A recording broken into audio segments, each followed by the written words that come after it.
Cade, Erie County. Identity theft is a very serious and very fast-growing crime. It comes in many shapes and forms, and it can also ruin your sense of mind, privacy, and security. It takes a lot of time and patience to clean up once it is done.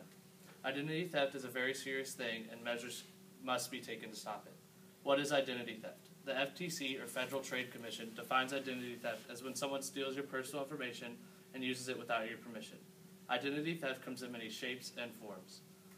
There is identification fraud, which is when someone steals your personal information such as social security numbers, driver's license, names, etc. This is the most common of all identity theft and is the most identity thieves use. There is also credit card fraud, which is when someone steals your credit card or debit card and uses it without you knowing it. This example is growing very quickly as more and more people are carrying credit and debit cards instead of cash. The thieves can also get your information off of your credit or debit card and use it without you knowing it or without your permission. In our technology-filled world, another fast-growing example of identity theft is known as computer fraud. This is when the identity thief steals your information off your personal accounts on the internet or by tapping into your computer and stealing all of the information you have saved on it. This example is also very quickly growing as technology is also a growing field. Another example is mail fraud. This is when the thief goes through your mail to get information about you or others and steals identity from this. Also, financial institution fraud is a big example too. This is when the crook gets your bank account numbers and checking numbers and steals your money from up under you without you knowing it. All of these examples are federal crimes and carry up to 30 years of imprisonment, fines, and criminal forfeiture. So what is the federal government doing about identity theft? The federal government recognizes that identity theft is a crime, as I have stated before.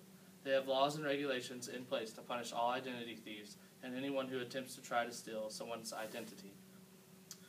The federal government has mostly put the Federal Trade Commission in charge of the identity theft dealings. Even state governments recognize identity theft as a crime and have laws in place for it. However, for the most part, it is a federal dealing. The federal government is not enough. It starts with you.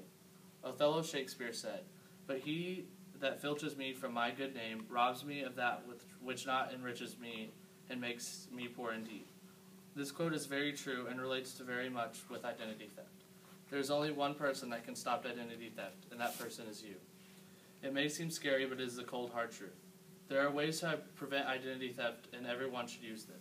The FDIC recognizes these 5 steps to prevent identity theft from happening to you. 1. Protect your social security number, credit card, debit card numbers, personal identification numbers, passwords, and other information. 2. Protect your incoming and outgoing mail. 3. Keep your financial trash clean. 4. Keep a close watch on your bank account statements and credit card bills. 5. Avoid identity theft on the internet. These are great ways to protect your identity. The first step means to keep all of your personal information close to you and away from risk. For example, don't leave your social security number lying around your house or your credit or debit card numbers open for anyone else to see. The second and third step go good together, and they mean to make sure that all of your mail with the names and addresses and etc. are away from danger. A good way to do this is to shred them once you are done with them. There are examples of people going through trash cans and dumpsters to get someone's identity theft, so simply throwing them away does no good. The fourth step goes to say that you should watch your bank account balance and credit card statement, because if someone is using it without you knowing it, then you could easily catch on to it. The fifth step means to avoid giving your information to anyone on the internet. Even if it's someone you trust, someone else could get into that and steal the information that you gave up. If you follow these steps, you are on track to not getting your identity stolen. And with today's growing technology world, everyone should use these steps. As you can tell, identity theft is a very serious matter. It should not be tolerated by anyone, and everyone should take preventative measures to make sure their identity is safe. And always remember, your identity is only safe in your hands. Thank you for your time.